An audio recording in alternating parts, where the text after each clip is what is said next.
Dans la nuit glaciale du 15 au 16 décembre 2020, dans le paisible village de Cagnac-les-Mines, une jeune infirmière, Delphine Jubilard, s'évanouit dans la nature, laissant derrière elle une famille brisée et une enquête semée d'énigmes. Une maison plongée dans le silence, un téléphone mystérieusement inactif, un conjoint à l'attitude scrutée.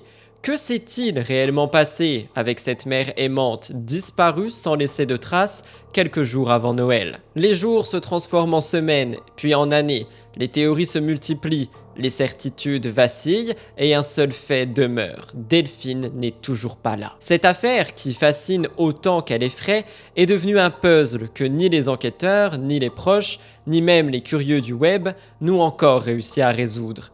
Mais derrière les spéculations, une question persiste, glaçante. La vérité sera-t-elle connue un jour?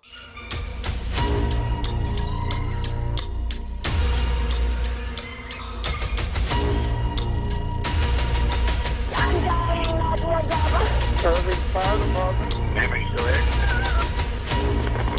Memory still there?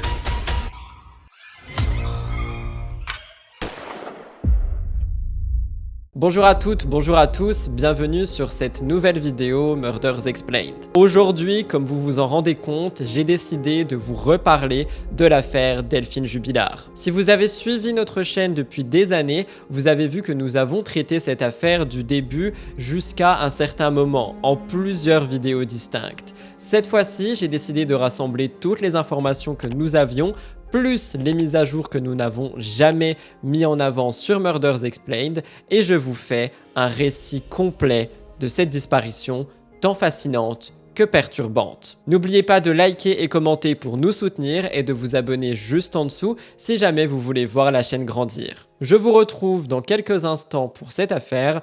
Accrochez-vous, c'est un vrai casse-tête.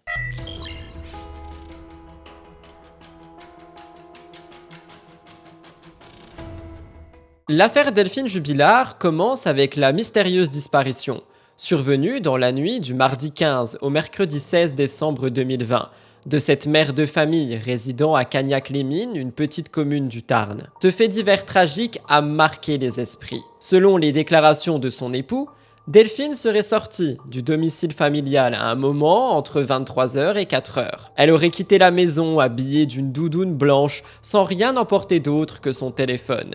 C'est d'ailleurs un détail qui a intrigué les enquêteurs, car il est inhabituel qu'une personne quitte son foyer sans emporter davantage d'effets personnels, surtout en pleine nuit et en période hivernale.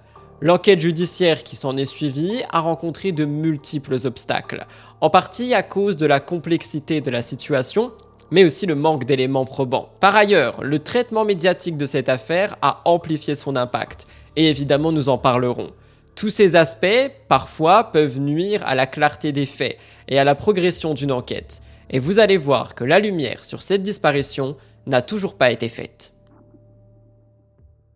Avant d'entrer dans la vidéo, sachez que celle-ci est sponsorisée par CyberGhost VPN. Vous le savez, la vie privée de nos données personnelles est plus importante que jamais. Et justement, CyberGhost VPN vous offre une solution simple et efficace pour naviguer en toute sécurité, que ce soit chez vous ou en utilisant un réseau Wi-Fi public. Et tout ça pour le prix d'une boisson en terrasse. En effet, que vous soyez dans un restaurant, dans un aéroport ou bien chez vous, CyberGhost VPN vous propose une protection de données. Personne ne peut savoir ce que vous faites sur Internet. Oui, parce que croyez pas que votre opérateur Wi-Fi vous protège, il faut un VPN. Avec des fonctionnalités comme le chiffrement de données à haut niveau, la sécurité avancée sur les réseaux publics et surtout beaucoup de serveurs à l'international, vous êtes protégé quoi qu'il arrive. Petit plus, vous pouvez également consommer des contenus, des séries et des films non disponibles chez vous en vous mettant sur un VPN étranger, comme par exemple au Japon, aux États-Unis ou même directement en Suisse. Grâce et uniquement avec le lien que j'ai mis en barre d'infos, vous avez une réduction imbattable. Moins 83% sur l'abonnement et 4 mois gratuits si vous prenez 2 ans. Je le rappelle, c'est le prix d'une boisson en terrasse, 2 € pour une sécurité 100% rentabilisée. Tout est dans la barre d'infos, merci à CyberGhost VPN d'avoir sponsorisé cette vidéo.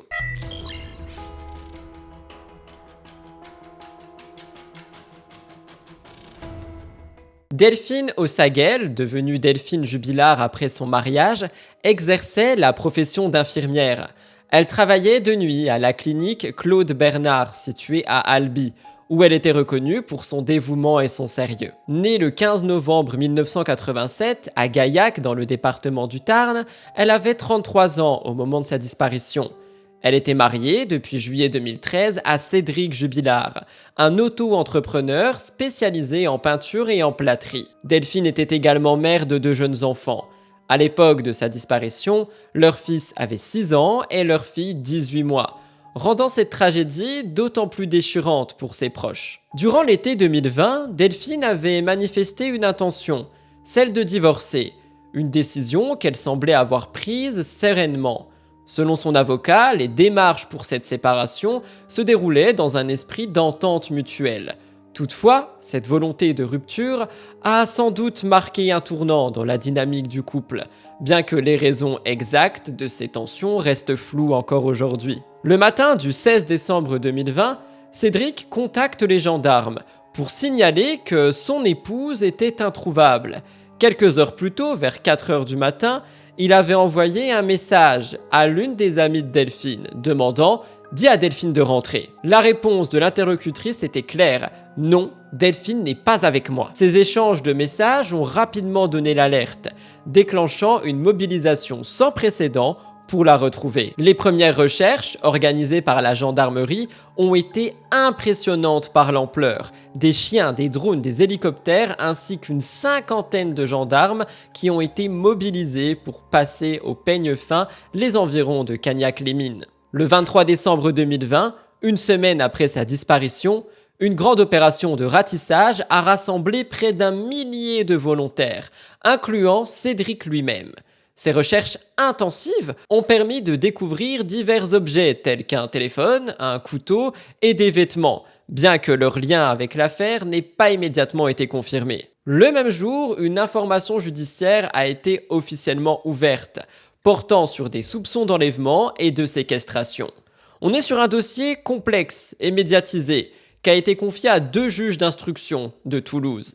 Les enquêtes se sont poursuivies avec une fouille de la maison, notamment le soir du réveillon, le 24 décembre. C'est une perquisition qui a été renouvelée une 2e fois, le 6 janvier 2021, avec l'intervention des experts de l'Institut de recherche criminelle de la Gendarmerie nationale, qui ont analysé chaque détail à la recherche d'indices. Le téléphone de Delphine a disparu en même temps qu'elle, dans la nuit du 15 au 16. C'est ce qui a ajouté une couche supplémentaire de mystère à l'affaire, sachant que l'appareil a cessé d'émettre au matin du 16 décembre dans une zone limitée à environ 2 km autour de chez elle.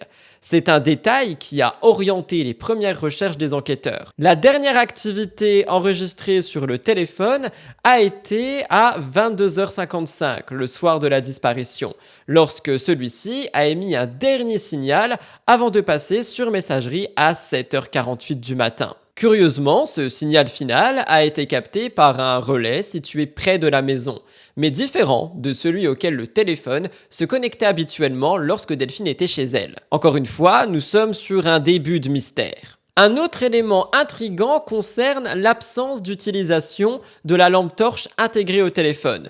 Pourtant, la rue où réside Delphine est plongée dans l'obscurité le soir, sans éclairage public. Donc, techniquement et logiquement, il aurait été nécessaire d'avoir une source de lumière pour se déplacer, d'autant plus qu'elle avait quitté son domicile sans véhicule, donc aucune lumière, très étrange. Ce détail renforce les questions des enquêteurs, qui peinent à expliquer ce comportement en apparence inhabituel. Un des premiers rebondissements se produit le 13 janvier 2021.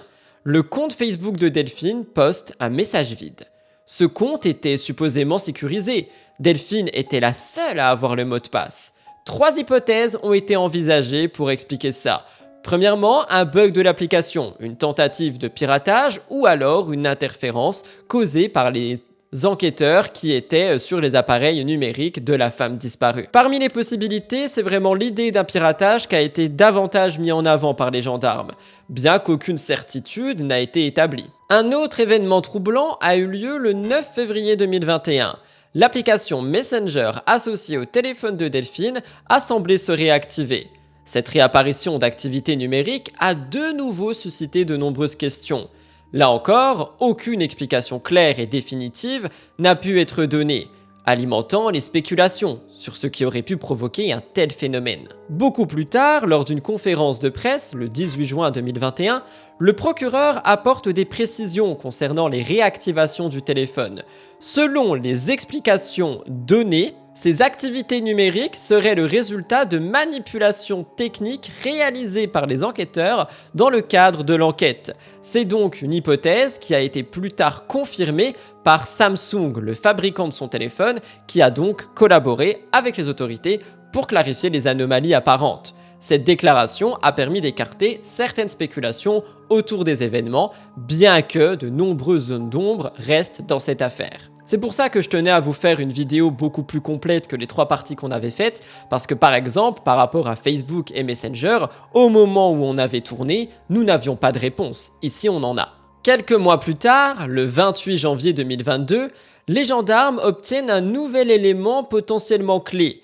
Grâce à une réquisition officielle adressée à Google, ils ont pu accéder à une grande partie de l'historique des géolocalisations de Cédric, le mari de Delphine. Ces données auraient pu offrir un éclairage précieux sur ses déplacements au moment des faits et dans les jours qui ont suivi la disparition de Delphine.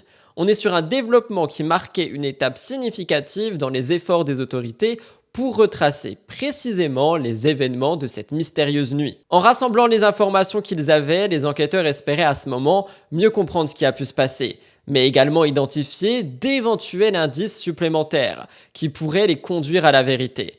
Ces avancées montrent à quel point la technologie aujourd'hui joue un rôle central dans les enquêtes modernes, permettant d'exploiter des traces numériques qui auraient été inaccessibles il y a quelques années. J'ai envie de mettre en parallèle d'autres disparitions, comme celle du petit Grégory, qui aujourd'hui d'ailleurs a beaucoup de recherches sur cette affaire grâce à la technologie et au fait qu'aujourd'hui on soit sur des enquêtes dites modernes. D'ailleurs, dites-nous dans les commentaires si vous voudriez qu'on refasse une affaire Le Petit Grégory avec toutes les nouvelles avancées et tout ce qui en ressort. Bon, vous l'avez compris, cette disparition est très mystérieuse et beaucoup de questions se posent.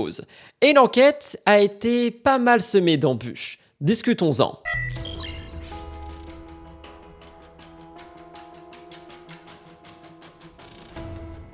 Au fil de l'enquête, plusieurs pistes ont été explorées pour essayer de percer le mystère de la disparition de Delphine Jubilard. Parmi celles-ci, une relation avec un homme rencontré sur les réseaux sociaux qui a attiré l'attention des enquêteurs. Surnommé par la presse le confident de Montauban, cet homme a été rapidement entendu par les gendarmes. Toutefois, son ex-compagne a confirmé qu'il se trouvait à son domicile près de Montauban la nuit où Delphine a disparu. Un alibi solide qui a permis de l'écarter rapidement des soupçons dès les premiers stades de l'enquête. En juin 2021, cet homme a révélé que Delphine et lui avaient sérieusement envisagé de s'installer ensemble. Il a également partagé un détail troublant.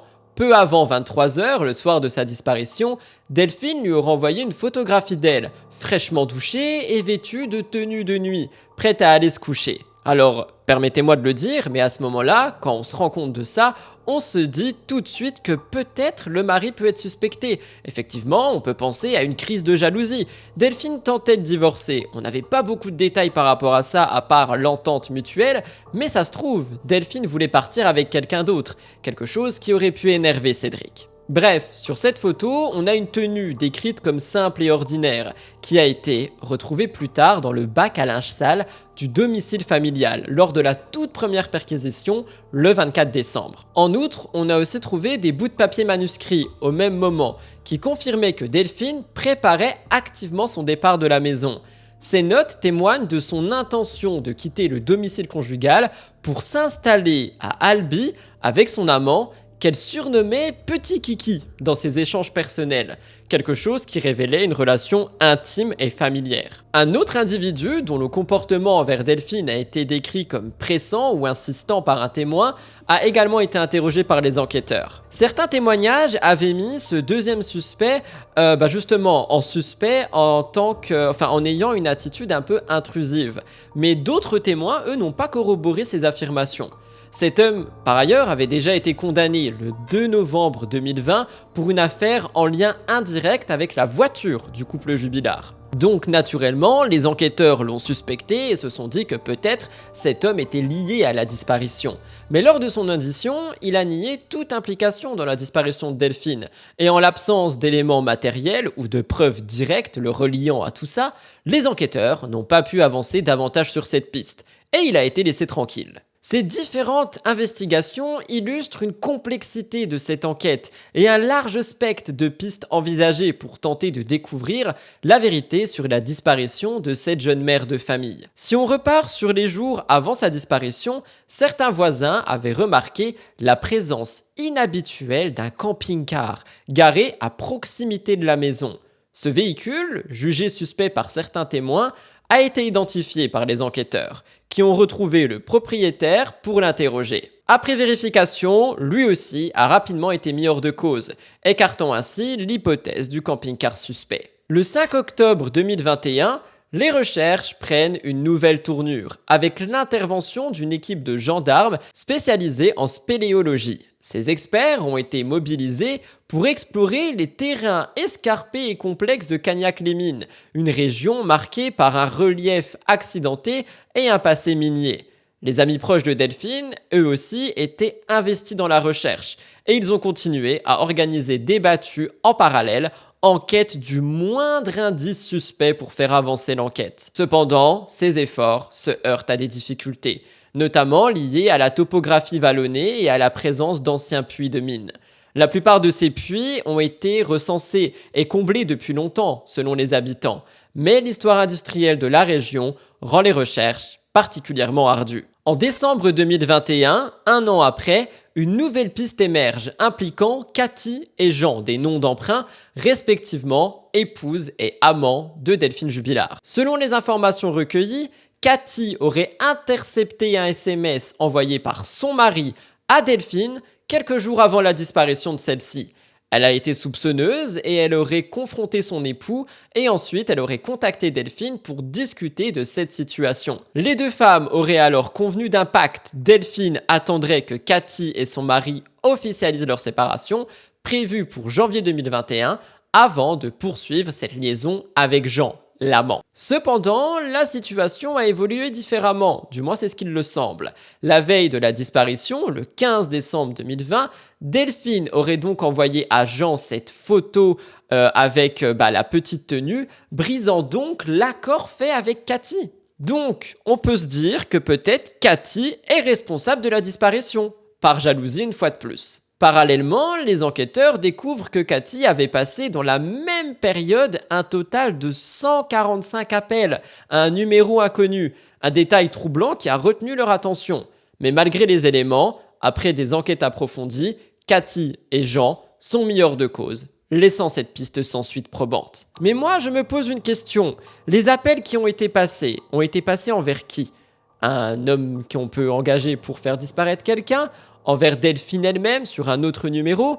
Qui est la personne qui a reçu ces 145 appels? Ces multiples pistes, bien qu'explorées avec minutie, n'ont pour l'instant pas permis de résoudre le mystère entourant la disparition, ajoutant encore une fois à l'énigme de cette affaire complexe. Le 17 janvier 2022, des nouvelles fouilles ont été entreprises dans une ferme qui a été incendiée quelques mois plus tôt en avril 2021. Cette ferme est située à Drignac, un lieu-dit de Cagnac-les-Mines. C'est une opération qui s'est déroulée après des révélations du codétenu de Cédric Jubilard. Oui, parce qu'il a été interrogé et incarcéré. On en parle juste après, j'ai une grande partie sur lui. Ce codétenu a affirmé que Cédric lui aurait confié avoir tué son épouse avec un couteau et enterré son corps sur ce site. Le codétenu a aussi affirmé que Cédric aurait informé sa nouvelle compagne à ce moment du meurtre, ajoutant ainsi une piste supplémentaire à l'enquête.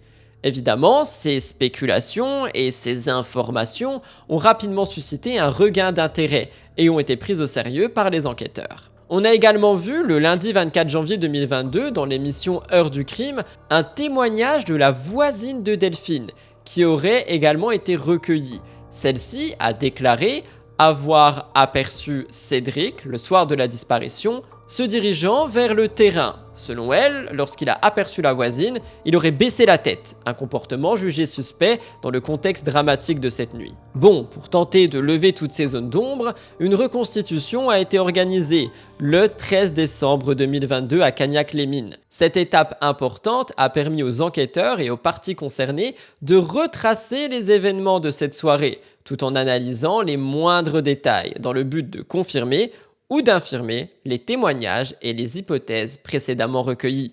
Cette démarche visait à apporter un nouvel éclairage pour résoudre cette affaire. Comme vous le voyez, on n'a rien. Peu importe ce qui se passe, peu importe les déclarations, peu importe les preuves, les pistes, etc., il n'y a jamais rien. Mais un nom est beaucoup ressorti dans cette affaire, un nom qui va être une partie très importante de la vidéo, et c'est celui de Cédric Jubilard. J'ai pris la décision de laisser de côté toutes les informations le concernant pour vraiment vous parler de l'enquête, vous parler de la disparition, et maintenant, on va se concentrer sur Cédric, parce que si vous avez un peu suivi, croyez-moi, il y a beaucoup de choses à dire.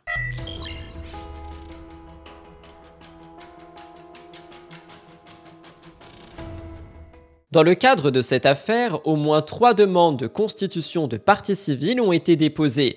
Celles-ci incluent celle de Cédric Jubilard, de ses frères et sœurs, ainsi que des proches, amis et cousines de la disparue. La justice a rejeté la demande des amis, décision contre laquelle leur avocat a fait appel. Le 18 décembre 2021, dans la chambre d'instruction, on a eu une acceptation de la constitution de partie civile de la cousine de Delphine, même si on a rejeté celle des amis. Et justement, le 16 juin 2021, Cédric Jubilard, l'époux de Delphine, ainsi que sa mère et son beau-père, sont tous placés en garde à vue par les gendarmes. 2 jours plus tard, le 18 juin, Cédric est mis en examen pour meurtre aggravé. Les juges d'instruction ont conclu qu'un trop grand nombre d'éléments pesait contre lui, justifiant ainsi son placement sous mandat de dépôt. À la suite de cette mise en examen, le procureur de la République de Toulouse a tenu une conférence de presse. Il a apporté quelques éclaircissements sur les éléments de l'enquête. Il a révélé que vers 23h le 15 décembre 2020, les cris d'une femme, vraisemblablement ceux de Delphine, auraient été perçus par 2 témoins, 2 voisines du couple, ce qui corrobore également le témoignage de l'aîné de la famille, âgé de 6 ans. Et oui, le petit a évoqué, lors de son second interrogatoire, une violente dispute entre ses parents cette même nuit. Une dispute qui n'avait pas été mentionnée lors de sa première audition. On a d'ailleurs eu beaucoup de choses par rapport à ça. Pourquoi est-ce que le petit a parlé que la 2e fois et pas la première? Si ce qu'il dit est la vérité, peut-être qu'il avait peur la première fois. Ce témoignage, suite à ce 2e interrogatoire, a permis d'ajouter une nouvelle pièce au puzzle complexe de cette affaire, renforçant les accusations portées contre Cédric. Les enquêteurs ont aussi révélé que la voiture de Delphine avait été déplacée dans la nuit, alors que elle s'était déplacée à pied. Elle était garée à l'inverse du sens habituel, ce qui, selon un expert, pourrait indiquer une présence humaine dans le véhicule. Des traces de condensation à l'intérieur ont été observées, ce qui témoigne d'une utilisation récente. Lorsque les gendarmes arrivent à la maison, les clés de la voiture se trouvent toujours dans le sac à main de Delphine, laissé dans la maison, excluant toute possibilité qu'elle ait eu accès à ses affaires avant de disparaître. Alors qui? Cédric Jubilard? Par ailleurs, les enquêteurs s'interrogent sur le comportement adopté par Cédric quelques minutes après la découverte de la disparition. On a eu une première analyse du podomètre de son téléphone, révélant qu'il n'a effectué qu'une 40aine de pas entre le moment où il prétend s'être aperçu de l'absence de Delphine et l'arrivée des gendarmes. Et lors d'une recherche rapide avec les gendarmes autour de la maison, il effectue 380 pas. Donc, ça veut dire qu'il aurait fait vraiment pas beaucoup de mouvements en apprenant la disparition de sa femme. Très bizarre, non? Personnellement, quand tu perds déjà un objet, tu le cherches vraiment partout, mais alors un être humain, qui est ta femme, mère de tes enfants, très étrange. Il explique qu'il ne voulait pas déranger les voisins en cherchant Delphine à l'extérieur. Cependant, une analyse plus détaillée du podomètre montre qu'il a réellement effectué bien plus que 40 pas, au moins 300 avant l'arrivée des gendarmes. Donc on a eu un doute sur les premières déclarations. Cependant, je trouve que dire « je ne veux pas déranger les voisins » alors que quelqu'un vient de disparaître, je sais pas, pour moi ça ne semble pas logique. Le procureur de la République a ensuite fait part d'un détail troublant. Lors de leur arrivée, à 4h50 du matin, le lave-linge était en fonctionnement. Ce dernier contenait la couette dans laquelle Delphine dormait, bien que l'état général de la maison, lui, semblait négligé et désordonné. Très bizarre de faire tourner une machine à 4 heures du matin avec une couette. Cette déclaration a été infirmée par une photographie versée au dossier. Cette photo a été prise l'après-midi du 16 décembre par les gendarmes. On voit la couette étendue sur le canapé lit où dormait Delphine.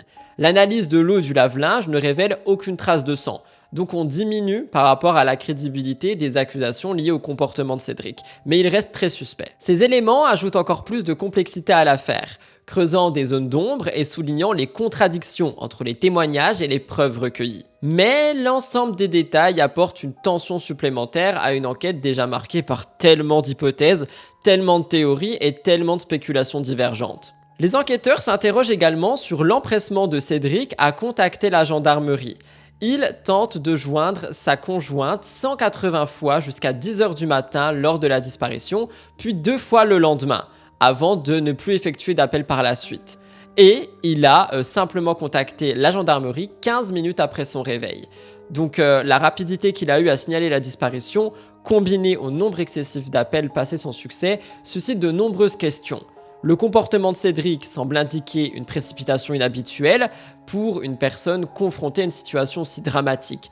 Et donc, on a encore plus de doutes sur ses intentions par rapport à toute cette affaire. En vrai, je vais pas vous mentir, le rôle de Cédric dans tout ça, moi, je trouve que c'est un des rôles les plus compliqués à décrypter. Autre chose, c'est les enquêteurs qui ont été surpris par la rapidité avec laquelle Cédric semblait avoir fait le deuil de son épouse, ce qui peut laisser supposer qu'il a une connaissance précise de ce qui lui est arrivé. On a des propos incohérents et changeants chez lui, ainsi que des multiples contradictions sur les déroulements de la soirée du 15 décembre. Donc les enquêteurs doutent assez rapidement de la fiabilité de ses explications. Ces incohérences, associées à des éléments matériels collectés sur place, contredisent ses déclarations, rendant difficile la reconstitution de ce qui s'est passé. Le 22 juin 2021, le logement est à nouveau perquisitionné en présence de Cédric. Lors de cette nouvelle perquisition, une clé USB ainsi que des cartes mémoire de téléphone sont découvertes et donc on ajoute des nouveaux éléments technologiques au dossier. Même si à ce moment, la pertinence de ces éléments, on ne savait pas trop si justement ils allaient donner des infos. Ces objets pourraient contenir des informations précises, mais nécessitent une analyse approfondie. On parle pas beaucoup des enfants, mais c'est vrai que les 2 enfants du couple ont été placés sous la garde de la sœur de Delphine, témoignant de l'urgence et de la sensibilité de la situation familiale. Vendredi 15 octobre 2021, 10 mois après la disparition, Cédric est entendu au palais de justice de Toulouse par les 2 magistrates qui l'ont mis en examen pour meurtre en juin, comme je vous l'ai dit. L'audition dure 4 heures, elle se déroule dans un climat de tension et selon les avocats, Cédric y clame une fois de plus son innocence.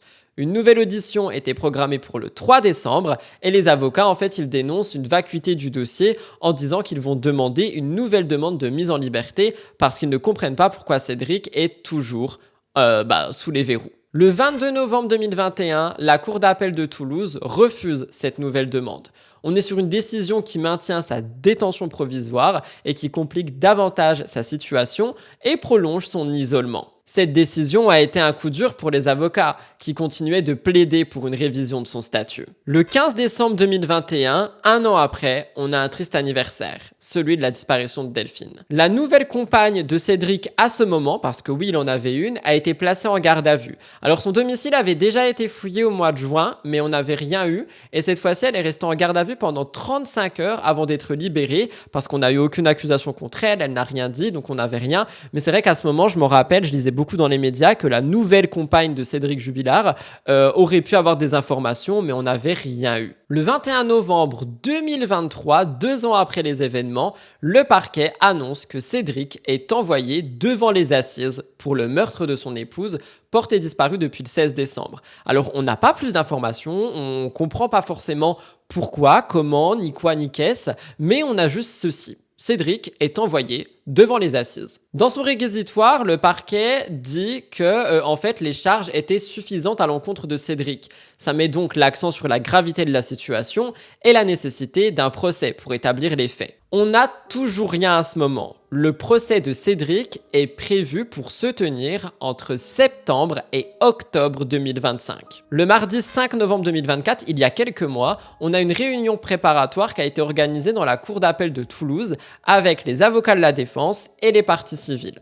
Lors de cette réunion, il a été envisagé que le procès se déroule vers fin septembre pour une durée estimée de 4 à 5 semaines. Selon l'avocat d'une cousine de Delphine, les dates potentielles pourraient s'étendre du 22 septembre au 10 octobre 2025 donc. Cette longue période permettrait une approche approfondie de l'affaire avec un délai nécessaire pour l'examen minutieux des éléments du dossier. Ce que je retiens ici, c'est qu'on n'est donc vraiment plus sur une disparition, mais une question de meurtre. Est-ce que Delphine a été assassinée? Est-ce que Delphine est toujours en vie? Visiblement, ces questions ont déjà des réponses pour les enquêteurs, bien que nous, public, on n'en ait pas autant. Les avocats de Cédric, qui d'ailleurs est détenu depuis plus de 3 ans et 5 mois au moment de la réunion, espèrent obtenir une libération conditionnelle avant le début du procès. Ils continuent de plaider l'innocence de leur client, tout en mettant en avant une demande de révision de sa détention provisoire.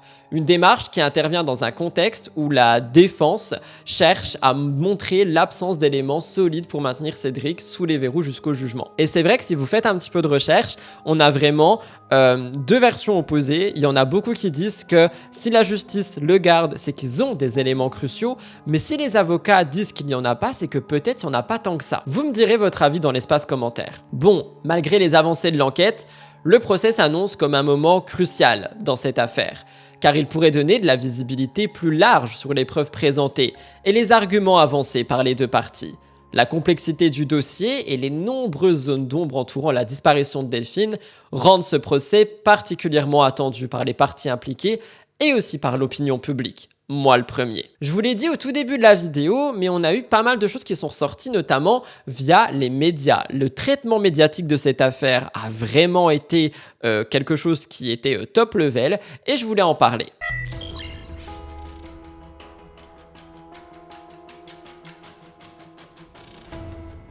Depuis l'ouverture de l'instruction mi-décembre 2020, l'affaire Delphine Jubilard ne cesse de captiver l'opinion publique.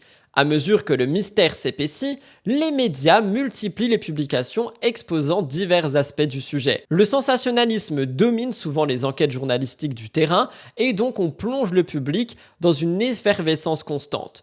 Comme les affaires Grégory, Daval, Dupont de Ligonnès, l'intérêt pour ce fait divers dépasse les frontières et est devenu national. Sur les réseaux sociaux, des internautes toujours plus nombreux se mobilisent pour mener une enquête parallèle à celle des journalistes et des gendarmes. On a plusieurs groupes Facebook où des détectives amateurs cherchent et diffusent des informations, émettent des hypothèses, et on en reparle juste après, échafaudent des théories et tentent d'élucider des zones d'ombre qu'ils croient déceler. Ces groupes sont devenus des espaces d'échange intenses où des milliers de membres partagent leurs opinions. Fin juin 2021, deux de ces groupes comptaient 8000 et 4500 membres, démontrant l'ampleur de la mobilisation. Et d'ailleurs aujourd'hui, ces groupes ont encore augmenté et des publications et des théories y sont mises quotidiennement. L'affaire Delphine Jubilard suscite également des comparaisons avec une affaire, celle de Daval. D'ailleurs, n'hésitez pas à me dire dans l'espace commentaire, mais j'ai bien envie de vous refaire un remake de l'affaire Daval. Sur les réseaux sociaux, des parallèles sont fréquemment établis avec ce cas, de même meurtre sur conjoint, jusqu'à la cour d'assises de la Haute-Saône à Vesoul, quelques semaines avant la disparition de Delphine. Dans cette affaire, le mari avait signalé la disparition de son épouse, rappelez-vous. Et cette comparaison est vivement dénoncée par l'avocat de Cédric. Parce que, contrairement à Jonathan Daval, le conjoint de la disparue, ici, ne fait aucune déclaration aux journalistes, se repliant sur une attitude plus discrète. Bref, tout ça pour dire que l'affaire Delphine Jubilard continue d'alimenter un débat médiatique intense où on a du sensationnalisme et des théories. Des avocats chargés du dossier et des membres de la famille Jubilard déplorent dans les médias et sur le web une influence néfaste de l'affaire et les personnes impliquées. Les nombreuses contributions issues des réseaux sociaux et des forums alimentent une confusion croissante, créant parfois des pistes inutiles ou erronées. Les gendarmes, de leur côté, mènent des enquêtes et surveillent attentivement les informations qui circulent en ligne, conscients des risques que ça peut représenter pour les preuves et les témoignages. Pour Michel Moati, sociologue des médias, la médiatisation numérique ajoute une interactivité au frisson que procure la lecture des faits divers rapportés par les diffuseurs de contenu. Sur Internet, des internautes se prennent pour des contributeurs au développement de l'enquête. Ils s'improvisent experts, journalistes, enquêteurs et font en sorte que leur analyse devienne des faits qui surpassent les professionnels. Cependant, leur activité numérique s'apparente surtout à un jeu de rôle, ou plutôt à un Cluedo, ou alors quelque chose qui ne ressemble pas du tout à une vraie enquête policière. Et en fait, on a eu une dénonciation de parasitage qui montre que on pourrait entraver l'enquête en faisant ce genre de choses, en donnant des théories qui sont pas vraies, en accusant quelqu'un alors qu'on ne peut pas le savoir. Et ce phénomène peut aboutir à la mise en accusation publique de faux coupables, comme on l'a déjà énormément vu, parfois des parents qui sont accusés alors qu'ils n'ont rien fait, les internautes qui prennent en grippe des personnes qui sont innocentes, et donc on a une lumière biaisée sur des affaires qui ralentissent les véritables avancées d'enquête. Quoi qu'il en soit, cette dynamique conflictuelle entre information citoyenne et professionnalisation des enquêteurs met en évidence une dérive numérique préoccupante.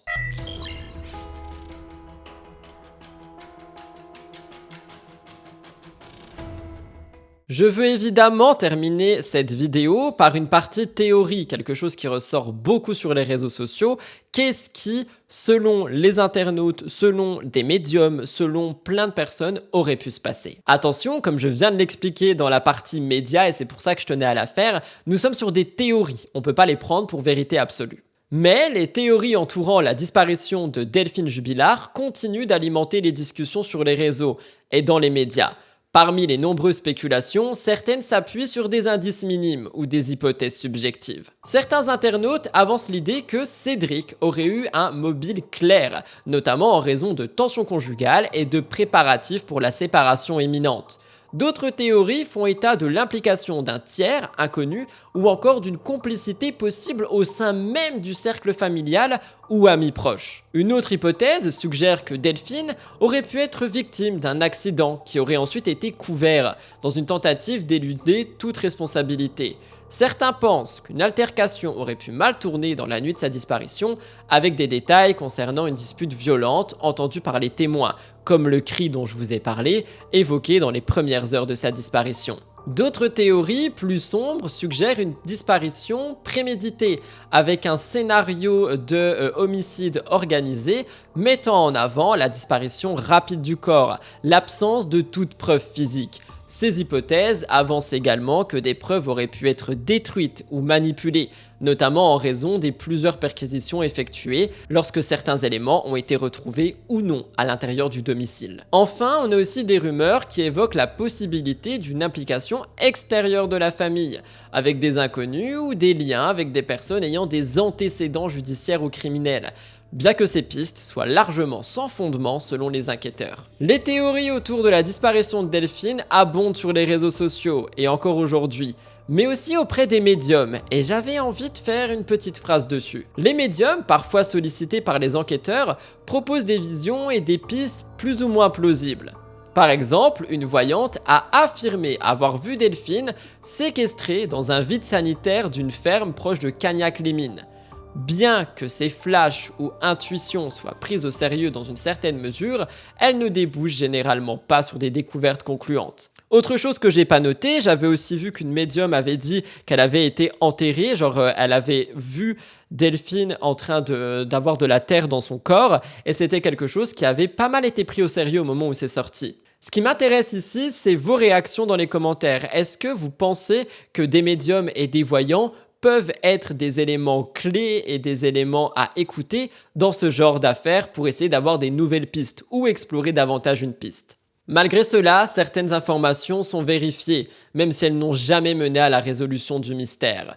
D'autres médiums, tels que Michael Schneider, connu pour ses visions, précises, dans d'autres affaires, n'ont pas permis de localiser le corps de Delphine, malgré des informations GPS supposément précises. Selon François Daoust, un ancien directeur de l'Institut de recherche criminelle de la gendarmerie, ces démarches restent souvent peu rationnelles et ne remplacent pas les méthodes scientifiques et l'investigation judiciaire. Bon, toutes ces théories, bien qu'intenses, restent en suspens et sont actuellement examinées avec rigueur par les autorités qui poursuivent l'enquête dans l'espoir de faire éclater la vérité pendant le procès fin 2025.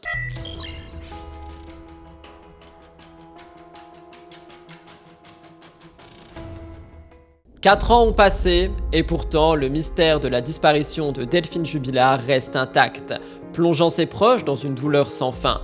Les enfants grandissent sans leur mère, la famille reste suspendue à un espoir fragile et les réponses semblent toujours hors de portée. Que s'est-il passé la nuit du 20 décembre 2020 ? Les indices suffiront-ils à lever le voile sur cette affaire et à rendre justice ? Ou bien le silence continuera-t-il de peser impitoyable sur cette énigme qui hante encore les esprits? À mesure que le temps s'écoule, la quête de vérité devient plus urgente que jamais. Delphine Jubilard mérite-t-elle de rester une ombre ou d'être enfin retrouvée? Voilà tout le monde pour le remake de l'affaire Jubilard sur Murders Explained. Ça fait un moment que j'avais envie de vous refaire cette affaire le plus complet possible avec toutes les informations qui y sont sorties, mais je ne trouvais pas le temps ni la force nécessaire de me plonger dans cette écriture parce que c'est quand même une affaire qui est très costaud, où il faut remettre les choses dans l'ordre en divisant en plusieurs parties pour vraiment que ça soit compréhensible, donc j'espère qu'elle a pu vous intéresser. Je sais qu'on est sur une affaire qui est connue, mais je vous ai donné beaucoup d'informations qui n'ont pas été données jusqu'ici, beaucoup d'informations qui datent aussi d'il y a quelques mois, et surtout beaucoup de mises à jour par rapport à des petits points qu'on avait abordés, comme le téléphone, Facebook, ou encore évidemment la date de procès qui est sortie. Si jamais vous avez apprécié, c'est pas vraiment le mot, mais si vous avez été intéressé et intrigué par ce récit, n'oubliez vraiment pas de liker la vidéo et de la partager, ce qui aide évidemment énormément dans ce cas de disparition. Évidemment, j'attends toutes vos théories dans l'espace commentaire, tous vos avis,